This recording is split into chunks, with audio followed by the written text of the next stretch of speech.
In just over 2 weeks, yes, that is how soon it is. I've been telling you every Shabbos for like the last month, so you can't get mad at me. In just over 2 weeks, we will be sitting down with friends and family for our Passover Seder, for our Passover Seders. And we will do the things that we always do. We'll sing the songs we always sing. We'll cook the dishes that we always cook.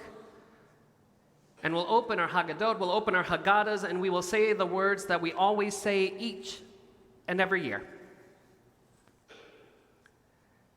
But make no mistake about it, despite all of the sameness, despite the routine, the habit, the repetition, the familiarity, we are not the same. Why is this night different from all other nights? In many ways, it's not. In many ways, it's very familiar. And yet at the same time, this Pesach, this Passover, feels different. It feels different. It feels different to talk about freedom when we have brothers and sisters held in captivity. It feels different to recline on pillows when we have wounded soldiers reclining in hospital beds.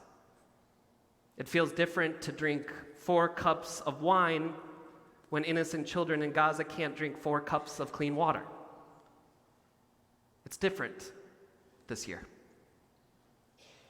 And let me first start by validating and recognizing that.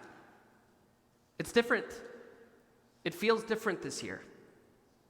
It's hard, and it feels heavy, and it feels complicated.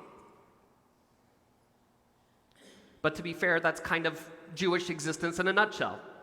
I mean, nothing feels more Jewish than finding joy in dark times and then feeling guilty for finding joy in dark times. That is the quintessence of what it means to be Jewish.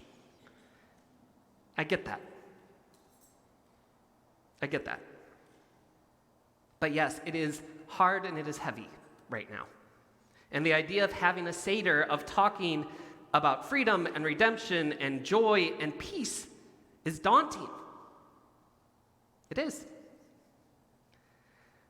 But I want to suggest something this morning. An idea that I had that I hope I convinced my Seder participants, Sapna, we'll talk about this, okay? I can convince my Seder participants to do with me this year, because I think that this year in particular, we are desperately in need of some ritual to help us navigate all of this complexity. When we as Jews don't know what to do, when things feel tough, when things feel confusing, it is ritual that helps us. It is ritual that we can lean on to help us navigate our conversations, navigate our emotions, navigate our hearts to something that feels right, that feels good, that feels meaningful. So this is going to sound out there, but hear me out. First, just so I want to make sure that I'm not way off base here, I want to take a quick poll just to see.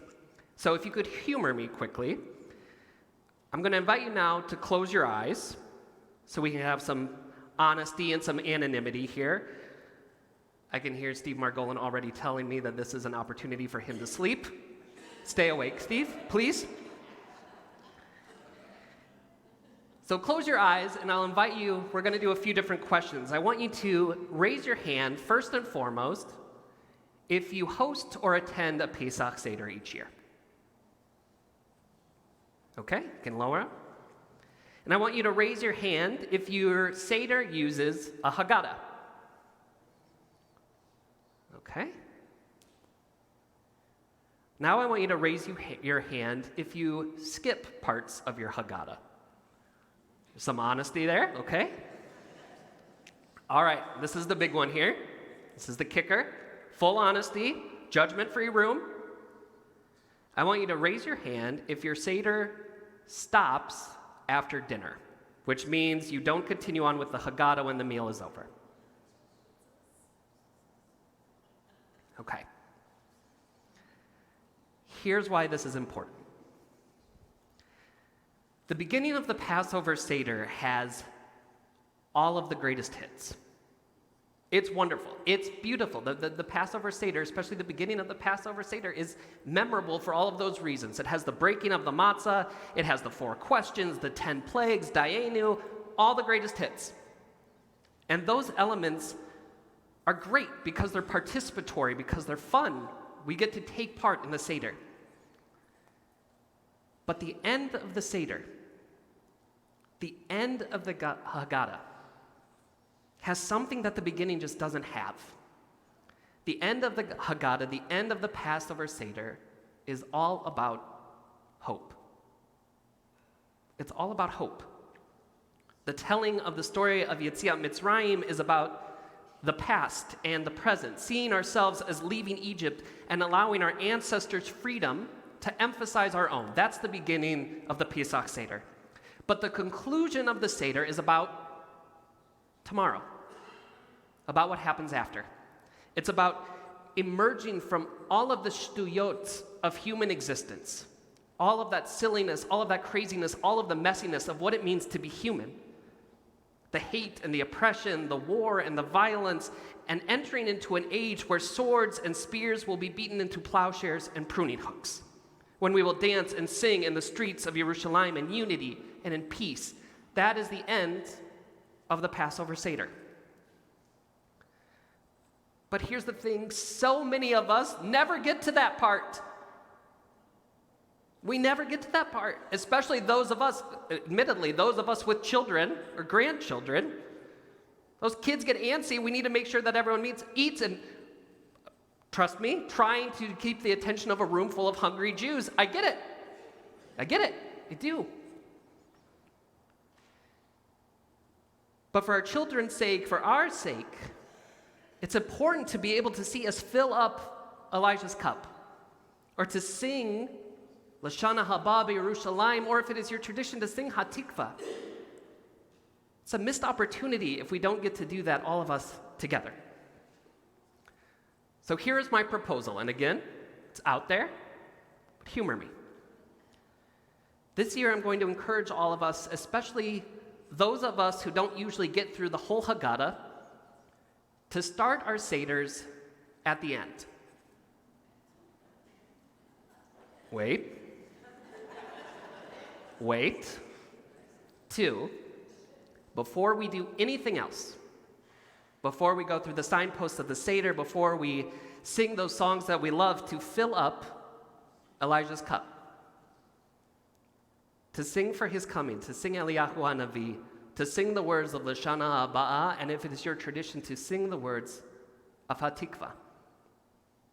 Not to lament the heaviness of our present, but dafka the opposite, to reject the hardening of our hearts that leads to cynicism and despair, so that kavanah, that intention that we put into our meal, into our holiday, and into our very Jewish existence is one of strength, of hope, and of resolve. Because this year, we're different. It feels different. And that is fair and that is understandable. And I am not saying, chas v'chalila, God forbid, that we avoid the heaviness, the pain, the heartbreak, the complexity. I'm not saying that. Because like the blessing that we just gave to Beverly not long ago, those questions, those things that we need to talk about, those things are important. Those make us better. That is how we grow.